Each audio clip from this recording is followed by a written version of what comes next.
નમસ્કાર વિદ્યાર્થી મિત્રો, ધોરણ 11 કોમર્સ આંકડાશાસ્ત્રની અંદર આપણે અભ્યાસ કરી રહ્યા છે ચેપ્ટર નંબર 3 મધ્યવર્તી સ્થિતિના માપો. એની અંદર મધ્યક વિશે આપણે અભ્યાસ કર્યો, જેમાં મિશ્ર મધ્યક અને ભારિત મધ્યક તમારો ટોટલી નવો ટોપિક હતો. આજે આપણે અભ્યાસ કરવાના છે મધ્યસ્થ જેવા વિશિષ્ટ માપો. મધ્યસ્થ આપણે ટોપિક કમ્પ્લીટ કર્યો. મધ્યસ્થની અંદર જે બે સૂત્ર આવતા હતા આપણે ઉપર સૂત્ર અહીંયા લખેલા છે. બે સૂત્ર કયા છે? તો કે મધ્યસ્થ મેળવવાનું પહેલું સૂત્ર નાનું હતું, તો કે m = n+1/2 મૂ અવલોકન. જે નાનું સૂત્ર હતું અવર્ગીકૃત અને અસતત માહિતી માટે, અસતત આવૃત્તિ વિતરણ માટે. તો એની અંદર તમારા આ એક સૂત્ર આવતું તો બંને ટોપિક ની અંદર તો કે અવર્ગીકૃત અને અસતત હોય ત્યારે m = n+1/2 મૂ અવલોકન. અને જેટલા મૂ અવલોકન આવતી આપણે CF ની અંદર જોતા. પછી જયારે વર્ગો આપેલા હોય ત્યારે, એટલે કે સતત આવૃત્તિ વિતરણ હોય ત્યારે, સતત આવૃત્તિ વિતરણ હોય ત્યારે તો ત્યારે આપણે તો કે લોંગ સૂત્ર નીચે લેતા, તો કે m = L+n/2 - CF/F × C. આ સૂત્ર આધારિત આપણે કામ કરતા હતા. તો આ બે સૂત્ર માત્ર આપણા જે જૂના ટોપિક આધારિત હતા એ આપણે અભ્યાસ કરી ગયા, દાખલા જોઈ ગયા. હવે આપણે નવો ટોપિક છે કે જે મેં નીચે કોષ્ટક બનાવેલ છે. એ કોષ્ટકને પહેલા તો આપણે સમજવાનું છે. કોષ્ટકની અંદર શું કહેવા માંગે છે સમજીએ. પહેલા તો એક પ્રશ્ન પૂછી શકે તો કે મધ્યસ્થ જેવા વિશિષ્ટ માપો કયા? તો નીચે કોષ્ટકમાં છે ચતુર્થક, દશાંશક અને શતાંશક. બીજી એક વાત કરીએ તો મધ્યસ્થ જેવા વિશિષ્ટ માપોની અંદર આજે આપણે જે ચતુર્થક, દશાંશક, શતાંશકના માત્ર સૂત્ર બનાવતા શીખવાના છે. 200 ઉપર સૂત્ર વટી જાય છે, લખવાના બધા સૂત્ર નથી. આપણે અમુક રેન્ડમલી આપણે સિલેક્ટ કરશું, ટોપિક વાઇઝ આપણે સૂત્ર બનાવતા છે. સૂત્ર બનાવતા શીખવાના છે. આજનો લેક્ચર ચતુર્થક, દશાંશક, શતાંશકના સૂત્ર બનાવતા. દાખલા તો જે તમે મધ્યસ્થ ગણીને આવ્યા છો એ જ પ્રમાણે છે, સૂત્ર બદલાય છે, સિસ્ટમ નથી બદલાતી. તો એની માટે થઈને પેલા કોષ્ટકને સમજીએ. તો એમાં માપોના નામ આપ્યા છે. બાજુમાં તો કે કેટલા સરખા ભાગ પાડે અને સંખ્યા કેટલી હોય. મધ્યસ્થ છે એ માહિતીના કેટલા સરખા ભાગ પાડે? તો કે 2 ભાગ પાડે. એટલે જો છેદમાં આપણે 2 લખીએ n+1/2, કારણ કે માહિતીના એ મિડલમાં હોય, વચ્ચોવચ મધ્યસ્થ હોય તો એના વચ્ચેથી એ 2 સરખા ભાગ પાડે છે. કોણ? તો કે મધ્યસ્થ. એટલે 2 સરખા ભાગ પાડે, મધ્યસ્થ 2 સરખા ભાગ પાડે હોય એક જ, જેને આપણે સંકેતમાં m કહીએ છીએ. પછી બીજું છે ચતુર્થક. ચતુર્થકમાં જ તમને શબ્દ એવો ઉલ્લેખ થાય છે ચતુર્થક એટલે કેટલા સરખા ભાગ પાડતા છે? તો માહિતીના 4 સરખા ભાગ પડે. મધ્યસ્થ માહિતીના 2 ભાગ. ફોર એક્ઝામ્પલ તરીકે અહીંયા અવલોકન છે આવી રીતના, તો મધ્યસ્થ ક્યાં આવે? તો કે એક્ઝેક્ટ વચ્ચે આવે. તો મધ્યસ્થ એ માહિતીના 2 સરખા ભાગ પાડે. આ પહેલો ભાગ છે અને આ બીજો ભાગ છે. માહિતીના 2 સરખા ભાગ પાડે. પણ ચતુર્થક હોય, માની લો આ માહિતી છે, તો ચતુર્થકને સંકેતમાં પહેલા તો Q કહેવાય. Q પ્રથમ ચતુર્થક, Q2 બીજો ચતુર્થક અને Q3 તૃતીય ચતુર્થક, ત્રીજો ચતુર્થક. તો માહિતીના 3 ભાગ પાડ્યા, સોરી 4 ભાગ પાડ્યા. પહેલો ભાગ, બીજો ભાગ, ત્રીજો ભાગ અને ચોથો ભાગ. તો ચતુર્થક કેટલા સરખા ભાગ પાડે? માહિતીના 4. પણ હોય કેટલા? 3 જ હોય. જો ચતુર્થક પહેલો, બીજો અને ત્રીજો છે 3 જ, પણ માહિતીના 4 સરખા ભાગ પાડે. એટલે જો કોષ્ટકની અંદર તમે જોતા જાઓ તો ચતુર્થક કેટલા સરખા ભાગ પાડે? તો કે 4 સરખા ભાગ પડે. હોય કેટલા? 3, જેને સંકેતમાં Q કહેવાય. પ્રથમ હોય તો Q1, બીજો હોય તો Q2 અને ત્રીજો હોય તો Q3. પછી છે દશાંશક. હવે ઉપર તમે સૂત્ર જોતા જાવ, એમાં ખાલી માત્ર ચેન્જ શું કરવાનો છે એ પણ તમને સમજાવ. દશાંશક છે તો માહિતીના કેટલા સરખા ભાગ પાડે? તો કે 10 સરખા ભાગ પડે. તો જે આપણે છેદમાં 2 લખતા હતા ત્યાં છેદમાં 10 આવે. ચતુર્થક હોય તો છેદમાં 4 આવે. દશાંશક હોય તો છેદમાં 10 આવે. દશાંશક હોય તો તો માહિતીના કેટલા સરખા ભાગ પાડે તો કે 10 સરખા ભાગ પાડે. કોણ? દશાંશક. પણ એની સંખ્યા કેટલી? તો 9 હોય. હોય કેટલા? 9. અને કેટલા સરખા ભાગ પાડે તો કે 10 સરખા ભાગ પાડે. અને એને સંકેતની અંદર દર્શાવો તો એને ડી કહેવામાં આવે છે. D1, D2, D3, D4, D5, D6, D7, D8, D9 આવી રીતના સંકેત આવે. તો કે 9 હોય 10 સરખા ભાગ પાડે. તો માત્ર ક્યાં ચેન્જ થાય? જો તમને પણ સમજાતો જાવ તો ચતુર્થક હોય તો છેદમાં 4 આવે. જ્યાં આપણે n+1/2 છેદમાં જ્યાં 2 લખતા હતા ત્યાં આપણે 4 આવે. દશાંશક હોય તો છેદમાં 10 આવે, કારણ કે 10 સરખા ભાગ પાડે. શતાંશક ની વાત કરીએ તો કે શતાંશક તો કે કેટલા સરખા ભાગ? શતાંશક એટલે શતક, શતક એટલે 100 થાય. તો માહિતીના 100 સરખા ભાગ પડે. તો જે છેદમાં આપણે 2 લખતા, 4 લખતા, 10 લખતા, હવે ત્યાં 100 લખવાનું. જો શતાંશક હોય તો છેદમાં 100 આવે. બસ, સૂત્રમાં બીજો કોઈ ચેન્જીસ નથી આવતો, એટલો જ. છેદમાં ચતુર્થક હોય તો 4, દશાંશક હોય તો 10, શતાંશક હોય તો 100. પણ હોય કેટલા? તો કે 99. એની સંખ્યા શતાંશકોની કેટલી હોય? 99. 99 થઈને 100 સરખા ભાગ પાડે, જેને સંકેતમાં કહેવાય P. P1, P2, P3, P55, P75, P99 એમ 99 હોય એવા સંકેત આપવામાં. પહેલો હોય તો 1 આપવામાં આવે સંકેત. તો આજે આપણે આ બધા ટોપિક આધારિત કામ કરવાના છે. તો આપણે જોયું હશે સૂત્રની અંદર ઉપર 2 સૂત્ર મેં લખ્યા છે, એની અંદર જ ચેન્જ થશે. જો મોટું સૂત્ર હોય તો n/2 જે જગ્યા છે ત્યાં માત્ર જગ્યામાં ફેરફાર થાય. તો બીજું બધું તો જેમ છે તેમ જ રહેશે. તો આજે આપણે ચતુર્થક, દશાંશક, શતાંશકના સૂત્ર સાથે સાથે સમજતા જવાના છે. બધા સૂત્ર હું લખીશ નહીં, બધા સૂત્ર હું તમને સમજાવીશ નહીં, પણ હા, અમુક જે સૂત્ર આવતા છે બધા આપણે સમજતા જઈએ. બાકીના બધા સૂત્ર બનાવતા આપણે શીખવાના છે. ટોટલી બધું તમારે આવી જ જશે. તો સૌપ્રથમ પહેલું કામ આપણે કરીએ છીએ ચતુર્થક માટેનું. તો ચતુર્થક હોય તો એની માટેના 3 સૂત્ર છે. નાના સૂત્ર પહેલા આપણે બનાવતા શીખીએ. ટોટલી બધા નાના સૂત્ર બનાવતા શીખીએ આપણે. પછી જે મોટા સૂત્ર બનાવવાના આવશે એ આપણે પછી જોશું. તો નાનું સૂત્ર જે ઉપરનું પહેલું છે કયું? તો કે m = n+1/2 મૂ અવલોકન. બાય 2 એટલે કે જે છેદમાં 2 છે, કાં તો ત્યાં 4 આવે, કાં તો ત્યાં 10 આવે, કાં તો ત્યાં 100 આવે. જો ચતુર્થક હોય તો છેદમાં 4 લખો, દશાંશક હોય તો છેદમાં 10 લખો, શતાંશક હોય તો છેદમાં 100 લખો. બાકી બધું જેમ છે તેમનું તેમ લખવાનું. તો સૌપ્રથમ આપણે સૂત્ર બનાવતા છીએ આપણે. તો ચતુર્થક માટેનું સૂત્ર છે. પેલા હું મધ્યસ્થનું સૂત્ર તો આપણે મેં સામે લખેલ છે, છતાં આપણે જોતા જઈએ મધ્યસ્થનું. અને આ કઈ માહિતી માટેનું કામ છે એ પણ લખું છું. અવર્ગીકૃત માહિતી હોય અથવા તો અસતત આવૃત્તિ વિતરણ હોય, એમાં ટોપિક કામ લાગશે. તો મધ્યસ્થ મેળવવાનું આપણે સૂત્ર છે એ પેલા લખીએ. તો m = n+1/2 મૂ અવલોકન. આ સૂત્ર છે m = n+1/2 મૂ અવલોકન. હવે અહીંયા જુઓ તો અહીંયા છેદમાં કેટલા લખ્યા છે? તો કે જે 2 લખેલ છે, કાં તો ત્યાં 4 આવશે. ચતુર્થક હોય તો છેદમાં 4 આવે, દશાંશક હોય તો એ છેદમાં 10 આવે, શતાંશક હોય તો છેદમાં 100 આવે. બસ આટલો જ ચેન્જ થશે, બીજો કોઈ ચેન્જ થશે નહીં. તો આપણે હવે સૂત્ર છે સમજવા જઈએ તેની વાત કરીએ. પહેલા આપણે તો ચતુર્થક હોય કેટલા? હમણાં આપણે સમજ્યા હતા કે ચતુર્થકોની સંખ્યા કેટલી હોય? તો કે 3 હોય, પણ 4 સરખા ભાગ પાડે. હવે 4 સરખા ભાગ, ચતુર્થક એટલે 4 સરખા ભાગ પડે, 4 હોય નહીં. તો આપણે તો અહીંયા જે છેદમાં 2 લખતા હતા ત્યાં આપણે 4 લખવાના છે. બાકી કોઈ ચેન્જીસ નથી. બીજો શું ચેન્જ આવશે એ મને સમજતા જઈએ. તો એમાં સૂત્ર આપણે જોઈએ. પહેલું સૂત્ર પ્રથમ ચતુર્થક, જેને સંકેતમાં Q1 કહેવાય. પ્રથમ ચતુર્થક ચતુર્થકના સંકેતમાં ક્યુ કહેવાય, પહેલો હોય તો 1, બીજો હોય તો 2, ત્રીજો હોય તો 3, એમ ક્રમ આપતા જવાનું.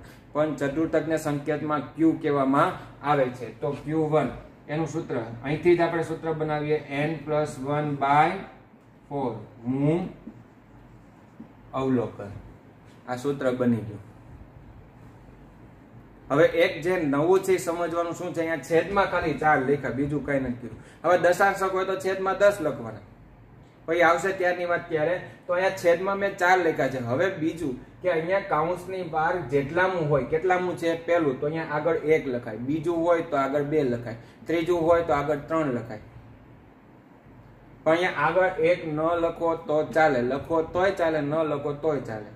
ફોર એક્ઝામ્પલ તરીકે ચલો બીજું સૂત્ર લે, Q2 કેટલામું છે તો કે બીજું, તો આગળ કેટલા લખવામાં આવશે તો કે 2. તો 2 ઇન્ટુ બ્રેકેટ n+1/4 હું અવલોકન.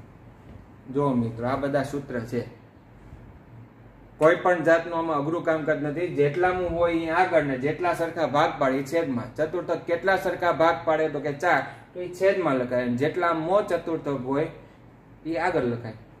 માની લો ચલો Q3, હજી એક સૂત્ર લઈએ, Q3 કેટલામો છે તો કે ત્રીજો, તો આગળ 3 લખી નાખો, ઇન્ટુ બ્રેકેટ કૌંસની અંદર શું આવશે તો કે n+1/4 હું અવલોકન.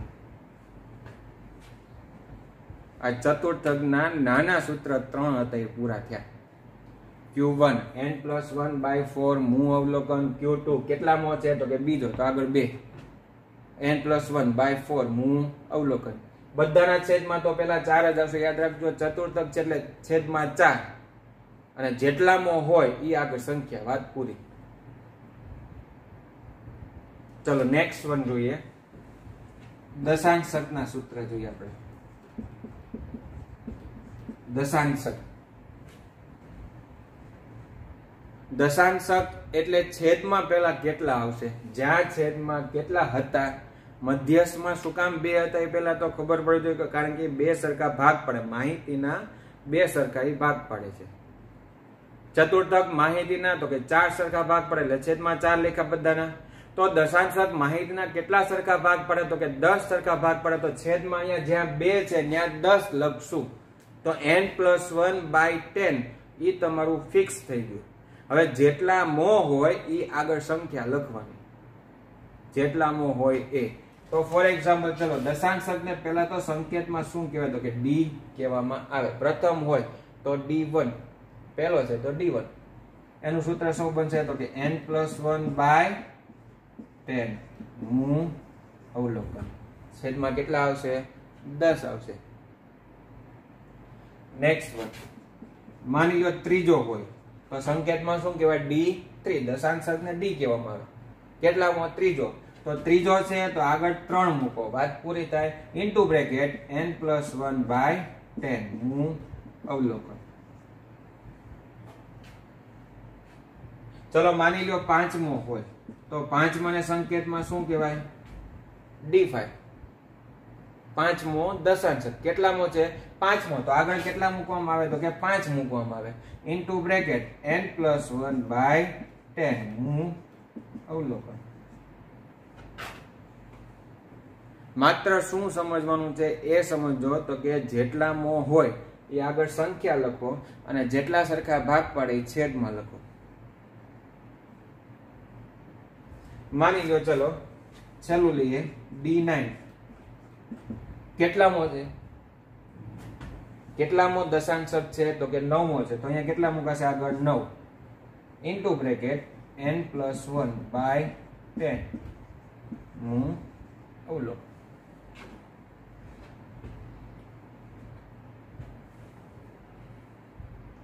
માત્ર એટલું સમજો મિત્રો, અહીંયા કોષ્ટક આપણે પહેલા જે સમજ્યા તો શું સમજ્યા, એમાં મધ્યસ્થ હોય તો છેદમાં 2 આવે, ચતુર્થક હોય તો છેદમાં 4 આવે, દશાંશક હોય તો છેદમાં 10 આવે, શતાંશક હોય તો છેદમાં 100 આવે. અને જેટલા મો હોય એ આગળ સંખ્યા. માની લો 5મો તો આગળ 5 લખો, 10મો તો આગળ 10 લખો, 50મો તો આગળ 50 લખો. શતાંશક છે, છેદમાં 100 લખો. બસ એટલું ચેન્જ કરતા જવાનું છે. જે બાકીના છે માત્ર બે સૂત્ર ઉપરથી જે 200 કરતા વધુ સૂત્ર બને છે, આ બધા સૂત્ર 200 કરતા વધી જાય છે. હજી તો આ નાના સૂત્ર જ લખ્યા છે આપણે બધામાં. તો એ આધારિત આપણે કામ કરવાનું છે. હવે આપણે સૂત્ર બનાવીએ. ચલો હજી નાના સૂત્રની અંદર જોઈએ શતાંશકના સૂત્ર. શતાંશક તો એની અંદર આપણે સૂત્ર બનાવવા હોય શતાંશકના, તો શતાંશકના સૂત્રની અંદર પહેલા આપણે બી શતાંશકના સંકેતમાં શું કહેવાય? પી કહેવામાં આવે. P1 પ્રથમ પહેલો તો n+1. ચલો હવે છેદમાં કેટલા લખશું? શું લખ્યું છે અહીંયા? n+1 તો રહેવાનું જ છે. તો છેદમાં તમારે અહીંયા કેટલા લખવામાં આવશે? તો કે 100 લખવામાં આવશે. શું કામ 100 લખવામાં આવશે? તો કે શતાંશક છે, 100 સરખા ભાગ પાડે એટલે n+1/100 હું અવલોકન. પહેલો છે એટલે આગળ 1 નો લખો તો ચાલે. આગળ જોઈએ. ચલો માની લ્યો P20 કેટલામો? 20મો. હવે 20મો શતાંશક છે તો અહીંયા કૌંસની બહાર શું લખાશે? જેટલામો હોય 20 લખાય. ઇન્ટુ બ્રેકેટ n+1/100 હું અવલોકન. જેટલામો હોય તે 20મો છે તો આગળ 20 લખો, અને શતાંશક છે તો છેદમાં 100 લખાય.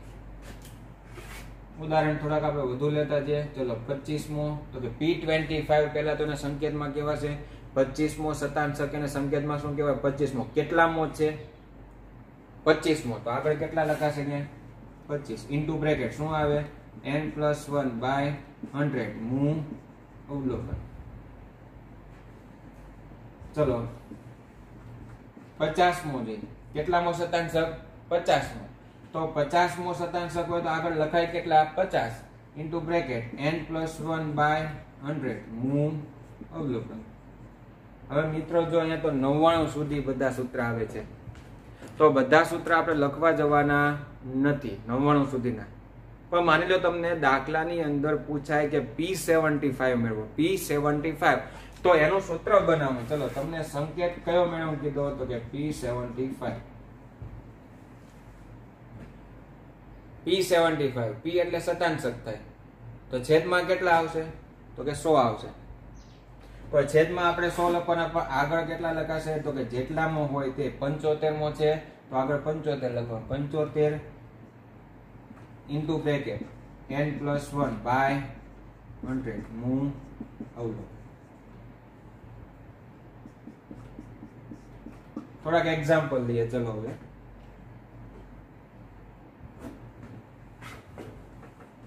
પેલા તમે એટલું સમજી લેજો મિત્રો કે આ બધા જે મેં સૂત્ર લખ્યા છે, સૂત્રની અંદર અહીંયા એક ચેન્જ આવે. આ તમારું સૂત્ર છે જૂનું. મધ્યસ્થ છે તો છેદમાં 2 આવે, ચતુર્થક છે તો છેદમાં 4 આવે, દશાંશક છે તો છેદમાં 10 આવે, અને શતાંશક છે તો છેદમાં 100 આવે. ચતુર્થકના સૂત્રમાં બધાના છેદમાં 4, દશાંશકના તો કે બધા જ છેદમાં 100, શતાંશક છે તો બધાના છેદમાં 100. ઓકે. કેટલામો? પહેલો 1 નો લખો ચાલે. કેટલામો? બીજો તો 2 લખવામાં આવે. કેટલામો? તો કે ત્રીજો તો 3 લખવામાં આવે.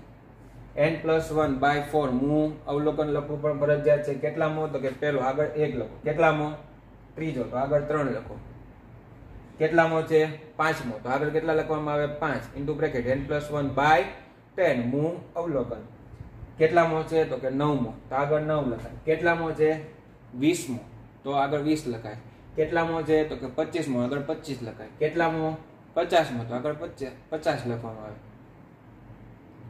તો હવે આપણે થોડાક આમ નામ આપણે જોતા જઈએ.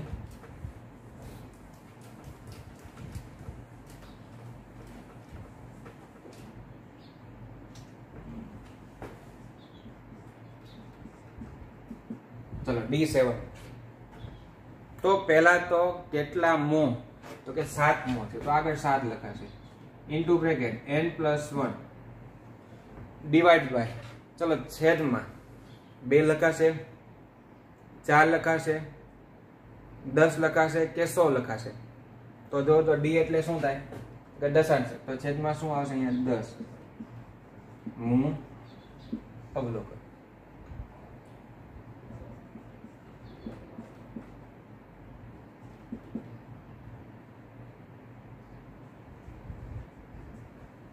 P55 એટલે કેટલા મો છે પેલા તો કે 55 મો. તો આગળ કેટલા લખે છે અહીંયા 55 n+1 બાય 100. શું કામ તો કે છેદમાં 100. શું કામ લખાય તો કે P એટલે શતાંશક થાય, પર્સન્ટેજ તે તમે કહો છો એનો P યાદ રાખવાનો શતકનો. તો અહીંયા શતાંશક કેટલામો છે 55 મો શતાંશક છે, તો P55 સંકેત કહેવાય. તો 55 ઇન્ટુ બ્રેકેટ n+1 બાય 100 મુ અવલોકન. D8 કેટલામો તો કે 8 મો દશાંશક, તો 8 મો છે તો 8 ઇન્ટુ બ્રેકેટ n+1 બાય 10 મુ અવલોકન. 8 મો તો 8 ને છેદમાં 10 આવશે. માની લો P80 કેટલામો છે તો કે 18 મો. 18 મો તો આગળ 18 મૂકો ઇન્ટુ બ્રેકેટ n+1 બાય 100 મુ અવલોકન. લાસ્ટ વન P70 કેટલામો છે તો કે 70 મો છે. 70 મો છે તો અહીંયા આગળ કેટલા લખા છે 70 ઇન્ટુ બ્રેકેટ n+1 બાય 100 મુ અવલોકન. તો મિત્રો આ બધા તમે જે સૂત્ર છે એ નાના સૂત્ર તમે જોયા કે જેની અંદર શું માત્ર ચેન્જ કર્યો તો એની અંદર માત્ર તમે એટલો ચેન્જ કર્યો તો કે જ્યાં છેદમાં બરાબર 2 આવતા હતા ત્યાં તમારે હવે પછી જે તમે જે દાખલા ગણશો ચતુર્થક હોય તો છેદમાં 4 મુકાય, દશાંશક હોય તો છેદમાં 100 મુકાય, 10 મુકાય, શતાંશક હોય તો છેદમાં 100 મૂકવામાં આવે છે. તો આ વાત હતી બધા નાના સૂત્ર આધારિત. અહીંયા આપણે જે n+1/2 જે સૂત્ર લખતા હતા કાં તો 2 આવે, કાં તો 4 આવે, કાં તો 10 આવે ને કાં તો 100 આવે. છેદમાં દશાંશક છે તો છેદમાં 10 આવે, શતાંશક છે તો છેદમાં 100 આવે, શતાંશક છે તો છેદમાં 100 આવે. અને જેટલા મો હોય એ તમારે આગળ એ સંકેત લખવામાં, સંખ્યા લખવામાં આવે. તો મિત્રો આજે તમે જે લેક્ચરની અંદર ટોપિક સમજ્યા એમાં આપણે નાના સૂત્ર જ સમજ્યા છીએ. હજી નેક્સ્ટ લેક્ચરની અંદર મોટા સૂત્ર આપણે અભ્યાસ કરવાના છે. હજી પહેલા સૂત્ર જ સમજવાના છે આપણે. તો સૂત્રની અંદર કામ વ્યવસ્થિત આવડશે તો તમે બાકીના દાખલાઓ છે, સ્ટેપ છે, બધા વ્યવસ્થિત કરી શકશો. અને ફરીવાર આપણે આ કોષ્ટક ઉપર નજર નાખીએ અને આ 2 સૂત્ર ઉપર નજર નાખી લઈએ. ફટાફટ 1-2 મિનિટ થશે આપણે જોઈ લઈએ. તો પહેલા તો આપણું સૂત્ર જે મધ્યસ્થનું હતું n+1/2 મુ અવલોકન હતું. જ્યાં દશાંશક હોય મધ્યસ્થ હોય તો છેદમાં 2, ચતુર્થક હોય તો છેદમાં 4, શતાંશક હોય તો છેદમાં 100 આવશે. શતાંશક હોય તો દશાંશક હોય તો છેદમાં 10 આવશે. તો કોષ્ટકની અંદર લખ્યું હતું મધ્યસ્થ માહિતીના કેટલા ભાગ પાડે 2 હોય કેટલા a. એક માર્કની અંદર પ્રશ્ન પૂછી શકે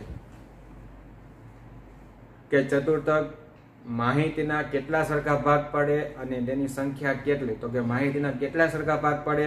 તો કે 4 સરખા ભાગ પાડે, પણ એની સંખ્યા કેટલી હોય? માત્ર 3. એને સંકેતમાં Q1, Q2 અને Q3 કહેવામાં આવે. પછી તો કે દશાંશક માહિતીના કેટલા સરખા ભાગ પડે? તો કે 10 સરખા ભાગ પડે, પણ હોય કેટલા?